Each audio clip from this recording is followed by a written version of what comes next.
ಇವತ್ತು ನಮ್ಮ ಮಾತಾಳು ವೈದ್ಯ ಅವರು ಆ ವೈದ್ಯರನ್ನ ನಮ್ಮ ಪಕ್ಕದಲ್ಲಿ ಕೂತಿರ್ಸ್ಬಿಟ್ಟಿದ್ದೀರಾ ಈಗ. ವೈದ್ಯರನ್ನೆಲ್ಲ ನಮ್ಮ ಪಕ್ಕದಲ್ಲಿ ಕೂತಿರ್ಸಿದ್ದೀರಾ. ನಮ್ಮ ಆರೋಗ್ಯ ಸರಿ ಹೋಗ್ಲಿ ಅಂತ ಬಹಳ ಸಂತೋಷ.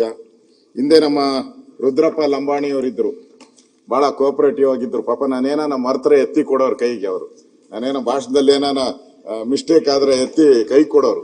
ರಿಯಲ್ ಆಗಿ ಒಳ್ಳೆ ಮನುಷ್ಯ, ಒಳ್ಳೆ ಮನುಷ್ಯ.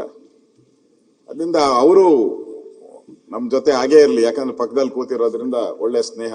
ಈಗಲೂ ಅಷ್ಟೇ ಸ್ನೇಹಿತರಿದ್ದಾರೆ ಲಂಬಾಣಿ ಅವರು. ಇವತ್ತು ಇಂಡಿಪೆಂಡೆಂಟ್ ಆಗಿ ಜಿಲ್ಲಾ ಪಂಚಾಯಿತಿಯಲ್ಲಿ 2 ಬಾರಿ ಗೆದ್ದು, ಇಂಡಿಪೆಂಡೆಂಟ್ ಆಗಿ MLA ಗೆದ್ದು, ಈಗ ಅವರು ಉಪಸಭಾಪತಿಗಳಾಗಿರುವಂಥದ್ದು. ನಾವು ಕೂಡ ಅದಕ್ಕೆ ಕೋಆಪರೇಟ್ ಮಾಡಿದ್ದೀವಿ. ಉಪಸಭಾಪತಿ ಎಲೆಕ್ಷನ್ಗೆ ನಾವೇನು ವಿರೋಧ ಏನು ಮಾಡಲಿಲ್ಲ. ನಾವು ಯಾಕೆ ವಿರೋಧ ಮಾಡಿಲ್ಲ ಅಂದ್ರೆ, ಈ ಕಾಂಗ್ರೆಸ್ ಲೆಟರ್ಡ್ ಅಲ್ಲಿ ಅವ್ರ ಹೆಸರೇ ಇಲ್ಲ. ಇವು ಕಾಂಗ್ರೆಸ್ ಲೆಟರ್ಡ್ ಕಳಿಸಿದಾರಲ್ಲ ವೇಣುಗೋಪಾಲ್ ಅವರು, honourable Congress president has approved and the proposal for the indication of the new minister and ಇದು ಅಂತ ಎಲ್ಲ ನಿಮ್ಮ ಹೆಸರಿದೆ ಇದರಲ್ಲಿ. ಇಲ್ಲಿದೆ, ಇಲ್ಲಿ GS ಪಾಟೀಲ್ ಅಂತ, ಇವ್ರ ಹೆಸರಲ್ಲಿ ಪೊನ್ನಣ್ಣ ಅಂತ ಇದೆ. ಪೊನ್ನಣ್ಣ ಬರ್ಲಿಲ್ಲಲ್ಲ, ಇವ್ರು ಬಂದಿದಾರಲ್ಲ, ಅದಕ್ಕೆ ಇದು ಲಿಸ್ಟ್ ಅಲ್ಲಿ ಇಲ್ಲ. ಇವ್ರು ಬಂದಿದ್ದಾರೆ, ಅದಕ್ಕೆ ನಾವು ಪೂರ್ತಿ ಸಹಕಾರ ಕೊಟ್ಟಿದ್ದೀರಿ. ನಾವು ಎಲೆಕ್ಷನ್ ಅಲ್ಲಿ ಪಾರ್ಟಿಸಿಪೇಟ್ ಮಾಡಿದಿರಿ, ಪೂರ್ತಿ ಸಹಕಾರ ಕೊಟ್ಟಿದ್ದೀರಿ.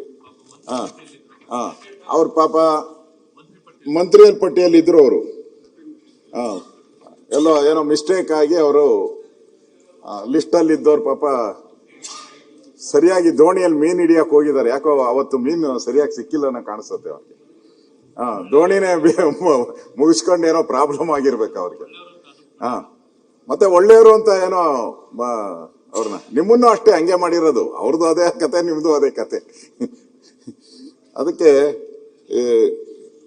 ಬಹಳ ಒಳ್ಳೆಯ ರೀತಿಯಾಗಿ ಅವರು ಜಿಲ್ಲಾ ಪಂಚಾಯಿತಿ ಸದಸ್ಯರಾಗಿ ಮತ್ತು MLA ಆಗಿ ಕೆಲಸ ಮಾಡಿದ್ದಾರೆ. ಅವರಿಗೆ ನಾನು ಕೂಡ ಶುಭ ಕೋರ್ತೀನಿ. ಮುಂದಿನ ದಿನಗಳಲ್ಲಿ ಅವರಿಗೆ ಇನ್ನಷ್ಟು ಎತ್ತರದ ಸ್ಥಾನ ಸಿಗಲಿ ಅನ್ನೋ ಭಾವನೆ ನಾನು ವ್ಯಕ್ತ ಮಾಡ್ತಾ ಇದ್ದೀನಿ. ಮಾನ್ಯ DK ಶಿವಕುಮಾರ್ ಅವರು ಇರೋರಿಗೆಲ್ಲರಿಗೂ ಕೂಡ ಮೂಗು ತುಪ್ಪ ಸವರ್ತಾ ಇದ್ದಾರೆ, ನೋಡ್ತಾ ಇದ್ದೀನಿ. ಅವ್ರು ಬಂದಾಗಿಂದನೂ ಕೂಡ ಎಲ್ಲರಿಗೂ ಅದೇ, ನಿಮಗೂ ಅದೇ ಹೇಳಿದ್ರು, ಅಲ್ಲಿ ಕೂತವರು ಮುಖ್ಯಮಂತ್ರಿ ಆಗ್ತೀರಾ ನೀವು? ಅಲ್ಲ, ಯೋಚನೆ ಮಾಡಿ, ಆಗ್ತೀರಾ? ಈಗ ಹೆಂಗ್ ಬಂದೈತೆ ಹಂಗ ಬಂದ್ರಿ.